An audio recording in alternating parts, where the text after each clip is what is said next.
Sir, assignment order ko. Sergeant Brando Del Valle. Pulis Maynila ka pala.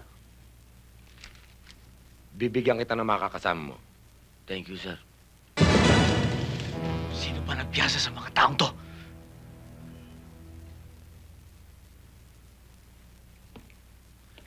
Attorney, sabihin mo sa akin, sino ba ang pinansyal ninyo? Kabo, sabihin ko man sa'yo, hindi mo kilala. Kaya huwag ka na magtanong. Si Corporal Guerrero. Siya ang pinakamatinik na pulis ko dito. At siya ang i-assign kong kasama mo. Thank you ulit, sir.